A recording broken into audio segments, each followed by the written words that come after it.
निरंकार। हम जिस भी परिस्थिति में हैं, सिर्फ और सिर्फ प्रभु परमात्मा निराकार दातार का धन्यवाद करें, शुक्राना करें। ईश्वर हमें जिस भी स्थिति में रखे उसी में हम आनंद मनाएं। एक बार एक नाथ महाराज परम भक्त विठलनाथ जी के मंदिर में दर्शन करने गए, तो उन्होंने धन्यवाद किया, शुक्रिया किया कि आपने मुझे इतनी प्यारी पत्नी दी है। मुझे तो आपने घर में ही सत्संग दे दिया। धन्यवाद है प्रभु आपका, मुझे ऐसी सोच वाली पत्नी दी है कि मुझे सत्संगी बना दिया।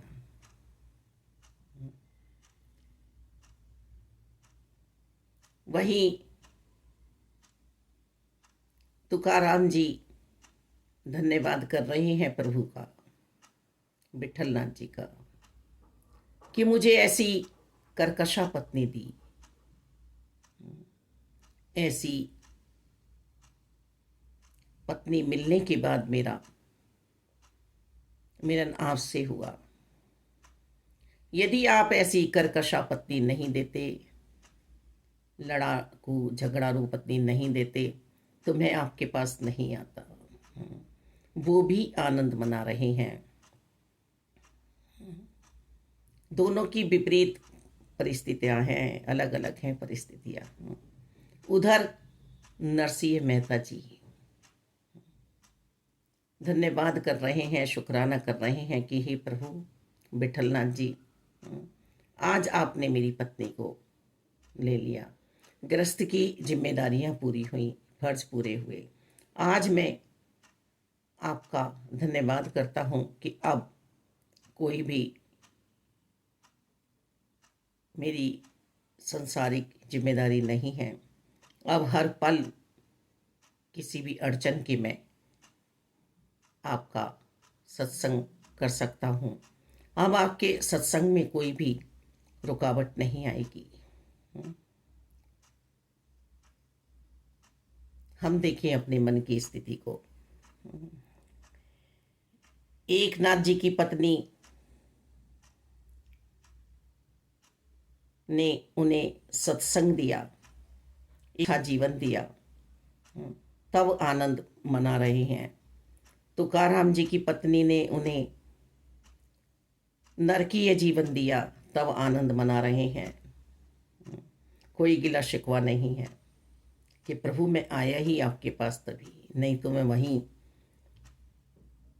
प्रेम में डूब जाता। उस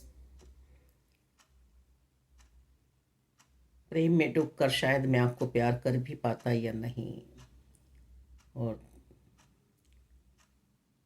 एक भक्त आनंद मना रहा है जब उसकी पत्नी को परमात्मा ने ले लिया।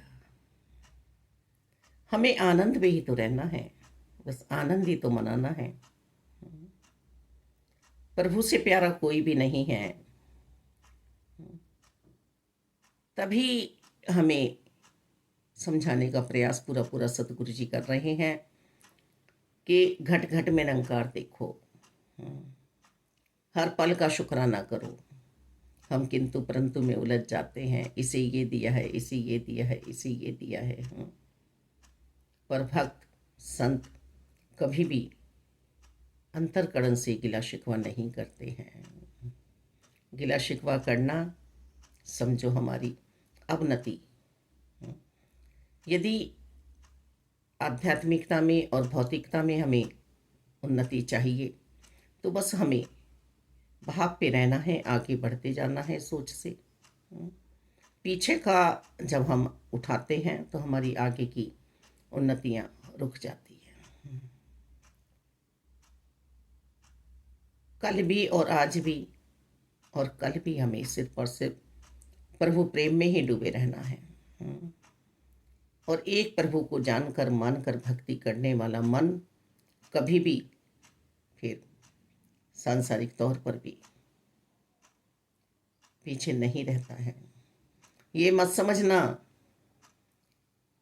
कि पेंशन नहीं है, महल नहीं है, गाड़ियाँ नहीं हैं तो हम पीछे हैं।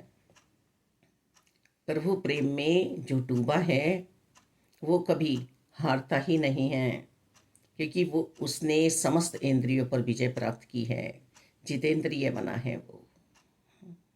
सिर्फ और सिर्फ मुझे प्रभु के लिए जीना आ जाए। अजामिल ने नगर वधु को देखकर अपना संस्कार खो दिया, अपनी गृहस्थी को छोड़ दिया। फिर प्रभु की कृपा हुई, फिर संत महात्मा उसके घर पहुंचे। संतों ने भ्रमित होने का मन नहीं बनाया है। उन्हें पता है कि अजामिल आज एक वैश्या के घर रहता है, पर प्रभु के भक्त को प्रभु की कृपा से ही प्रभु तक पहुंचाया जा सकता है। तो हमारे कर्म भी ऐसे ना बन जाएं कि हम प्रभु से दूर हो जाएं। ये सारे दृष्टांत हमारे लिए ही हैं। जैसे एक माता पिता अपने बच्चों के लिए एक डायरी बनाते हैं ना, कि ऐसे करना है, ऐसे करना है, ऐसे करना है, तो तुम्हारा जीवन शांत रहेगा, सुंदर बनेगा। ऐसे ही ये सब वेद ग्रंथ शास्त्र हमारे लिए लिखे हुए हैं। आज भी लेखक लेखनी लिख रहे हैं, तो इसी भाव से तो कि हम इतिहास को समझ सकें, चाहे वो आध्यात्मिकता का हो, चाहे भौगोलिक हो, संसारिक हो, चाहे लिखा तो आज भी जा रहा है ना, जानकारी तो आज भी दी जा रही है। तो अजामिल के घर संत पहुंचे। वैश्या ने कहा कि ये घर तो ऐसा है, आप कैसे सत्संग करेंगे? संत जन बोले, हमें एक रात्रि यहाँ पे सत्संग करना है, तो आप मेरे हाथ का खा लेंगे? कह रहे, आप हमें सिर्फ यहाँ पे सत्संग करने की इजाज़त दीजिए। संतों ने वहाँ पे सत्संग किया। अजामिल क्रोध भी कर रहा है कि ये यहाँ पर क्यों बैठे हैं, क्यों सत्संग कर रहे हैं। अभी उसका मन विचलित है, मान नहीं रहा है। संतों ने भोर होने पर वहाँ से विदाई ली और कहा कि हम आपको कुछ देना चाहते हैं, हम आपको कुछ देकर ही जाएंगे। अजामिल ने हट की कि मुझे कुछ किसी से कुछ नहीं लेना है। जब हम वास्तव में ना ब्रह्मज्ञानी भी पीछे हटते हैं तो हम भी ऐसी हट करते हैं। संत महात्माओं की संगति हमें भाती नहीं है। संतों ने कहा, फिर तुम ही कुछ दे दो हमें। अजामिल ने कहा, मेरे पास कुछ नहीं है तुम्हें देने के लिए, मैं कुछ नहीं दूंगा तुम्हें। तो अब संत तो अपने कर्म में पूरे हैं, पूर्ण संत हैं, प्रभु की कृपा बरस रही है। संतों ने कहा, आपके घर संतान पैदा होने वाली है, सुना है। आप सिर्फ और सिर्फ अपने संतान का नाम, अपने पुत्र का नाम नारायण रख लेना। अजामिल ने कहा, चलो ये तो कोई बड़ी बात नहीं है, रख लेंगे। अब उसके यहाँ पुत्र हुआ। अजामिल ने संतों की बात को मानकर नारायण रख लिया। अब वो दिन रात इतना खोया नारायण नारायण अपने पुत्र में कि नारायण की रट कर डाली। अब जब अंतिम क्षण आया, अंतिम श्वास ले रहा है, तो धर्मराज ने यमराज को भेजा। यमराज आए, वहाँ प्रभु के पार्षदों में और यमराज में लड़ाई हो गई। यमराज कह रहे हैं कि इनने कोई पुण्य कार्य नहीं किया है और पार्षद कह रहे हैं कि हमें प्रभु ने भेजा है। पता नहीं कौन सा कर्म प्रभु को भा जाता है। मुझे आनंद में रहना चाहिए, प्रभु के साथ रहना आ जाए। दोनों में लड़ाई हुई, झगड़ा हुआ, यमराज भी चले गए, पार्षद भी चले गए। प्रभु से जाके कहा, स्वयं प्रभु लेने आई। अजामिल कह रहा है मैंने तो ऐसा कुछ कार्य भी नहीं किया। प्रभु कह रहे हैं तूने मेरा नाम लिया है, अनजाने में ही सही तूने मेरा नाम लिया है।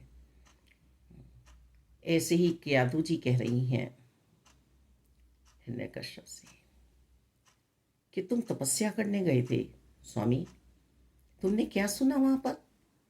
अरे एक तोता नारायण नारायण नारायण की रट लगाए हुए था। अच्छा, कैसे कह रहा था? कैसे कह रहा था? बताओ तो सही। अपने पति को नारायण नाम धारण कराने की सोच रही हैं भक्त प्रहलाद जी की माता जी। और हिरण्यकश्यप भी प्यार में कहता चला जा रहा है, हाँ वो तोता आया नारायण नारायण नारायण नारायण कर रहा है। और कियादू जी प्रसन्न हो रही हैं कि प्रभु का नाम जप रहे हैं मेरे स्वामी। तो हम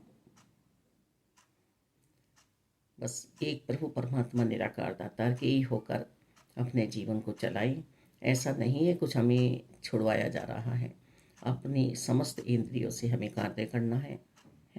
मन की आँखों को मजबूत बनाना है, मन को शांति से भरपूर रखना है, प्रभु परमात्मा निराकार दातार के ध्यान में रखना है मन को। और बाकी हमें संसार का सारा काम करना है, ना बिजनेस छोड़ना है, ना सर्विस छोड़नी है, ना घर के काम छोड़ने हैं। प्रभु रंग में रंगे रहना है हमें। धन्यवाद।